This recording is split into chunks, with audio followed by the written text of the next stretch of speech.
আসসালামু আলাইকুম দর্শক, ওয়েলকাম টু মাই চ্যানেল ভোজন বিলাস বাই আলাইসা। আজকে আমি আপনাদেরকে একটা প্যানকেক তৈরি করে দেখাবো, যেটাকে এখন টোরা কেকও বলা হয়ে থাকে। আশা করি আমার এই ভিডিও আপনাদের ভালো লাগবে। চলুন তাহলে দেখে নিই কিভাবে তৈরি করতে হয়। প্রথমেই আমি এভাবে একটা ডিম নিয়ে নিয়েছি। এখন আমি ডিমটাকে ফেটিয়ে নেব।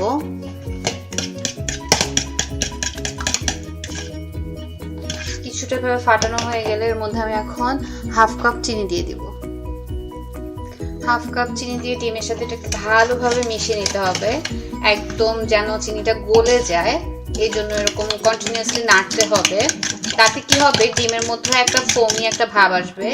আপনার একটা কাঁটা চামচ দিয়ে নাড়বেন, কন্টিনিউয়াসলি ভাবে নাড়তে থাকবেন। আপনার চাইলে ইলেকট্রিক বিটার দিয়ে এই কাজটা করতে পারেন, কিন্তু আমি করছি না। আমি ভাবে চিনিটা গলে যাওয়া পর্যন্ত এটাকে নাড়তে থাকবো। এখন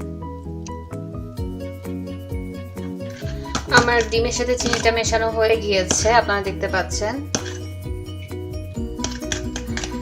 এখন আমি এতে অ্যাড করব 1 কাপ ময়দা আর 1 চা চামচ বেকিং পাউডার আমি এখানে নিয়ে নিয়েছি। ওটাকে এখন আমি এর মধ্যে অল্প অল্প করে অ্যাড করব। প্রথমে বেকিং পাউডারের সাথে ময়দাটা ভালোভাবে মিশিয়ে নিলাম। তারপরে আস্তে আস্তে অ্যাড করব আর মিলিয়ে নেব। একটু ময়দা দিলাম, ময়দা দিয়ে কিছুক্ষণ মিলিয়ে এখন আমি এখানে 1 কাপ দুধ নিয়েছি। ওটাকে আমি অল্প অল্প করে দিতে থাকবো। 1 কাপ হয়তো আমার পুরোটা লাগবে না, আমি এই জন্য একটু একটু করে দিব। আর পুরোটা করে ফেলার পর বুঝতে পারবো আসলে কতটুকু দুধ লেগেছে। এভাবে একটু একটু করে আটা দিব আর দুধ দিব, এভাবে করে মিলাতে থাকবো। লাস্ট ময়দার মিশ্রণটা লাস্ট যেটুকু ছিল আমি ওইটুকু দিয়ে দিলাম। আমি এখানে 3 বারে ময়দাটা দিয়েছি এখানে। আর এখন আমি আস্তে আস্তে দুধ দিতে থাকবো। লাস্ট বার যখন আপনারা দুধ দিবেন একটু খেয়াল করে দিবেন যেন বেশি পড়ে না যায়, কারণ অল্প অল্প করে দিতে থাকবেন। আর কনসিস্টেন্সিটা আমি আপনাদেরকে দেখিয়ে দিব। ওরকম কনসিস্টেন্সিতে আসলে আর দুধ দিতে হবে না। এখন আমি অল্প অল্প করে দুধ দিচ্ছি আর নেড়ে নিচ্ছি। এই যে এরকম একটা কনসিস্টেন্সিতে যখন আসবে, যখন আপনারা উপর থেকে ফেলবেন এভাবে পড়তে থাকবে, অনেকটা কনডেন্স মিল্কের মতো কনসিস্টেন্সিটা, একটু ভারী কনডেন্স মিল্ক থেকে।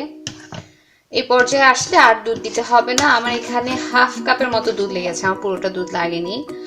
তারপর এটাকে আমি এখন রেস্ট করতে দেব অ্যাটলিস্ট 10 মিনিট। এখানে আমি একটুখানি পিঞ্চ অফ অল্প একটু সল্ট দিচ্ছি।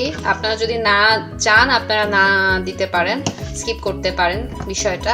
আর আমি দিয়ে দিব 2 টিস্পুন দুধের গুঁড়া। এটাও আপনারা চাইলে না দিতে পারেন, কারণ এটা আমার ভালো লাগে, দিলে একটু মজা হয়। আমার কাছে মনে হয় মজা লাগে খেতে, এই জন্য আমি দিচ্ছি। আপনারা চাইলে নাও দিতে পারেন। 10 মিনিট রেস্ট করার পর এখন যখন আমি ভাজবো, এর মধ্যে আমি দিয়ে দিব হাফ টিস্পুনের মতো ভ্যানিলা এসেন্স আর দিয়ে দিচ্ছি হাফ কাপ তেল। এবার দিয়ে এগুলোকে ভালো করে নেড়ে নেব। আপনারা দেখতে পাচ্ছেন খুবই স্মুথ একটা ব্যাটার হয়েছে, কনসিস্টেন্সিটা এরকম হয়েছে। আমি এদিকে মিডিয়াম লো হিটে একটা প্যান গরম দিয়ে দিয়েছি। এখন খুবই সহজ আপনার করাটা। এখন আমি এখানে একটা অবশ্য চুলার আঁচটা খুব খেয়াল রাখতে হবে এই পিঠাটা বানানো, মানে প্যানকেকটা করার ক্ষেত্রে। আমি এখানে 1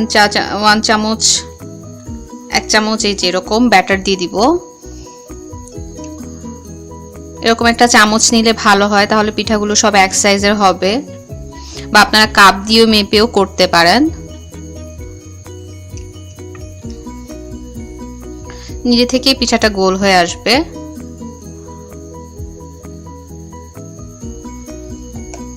চুলার আঁচ মিডিয়াম লোতে থাকবে, অবশ্যই চুলার আঁচটা খেয়াল রাখতে হবে। এখন নিচের সাইডটা যখন হয়ে যাবে, উপরে একটু বাবলের মতো হবে, সে পর্যায়ে আমি উল্টে দেব।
আপনারা দেখতে পাবেন যে মাঝখানটা একটু কাঁচা কাঁচা থাকবে, আর দেখতে বোঝাই যাবে যে পাশগুলো হয়ে এসেছে অনেকটাই, এরকম বাবলের মতো হবে, তখন আস্তে করে উল্টে দিতে হবে।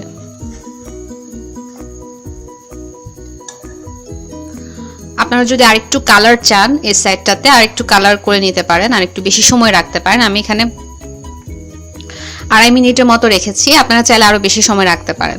আমি এরকমটাই কালার চাচ্ছি।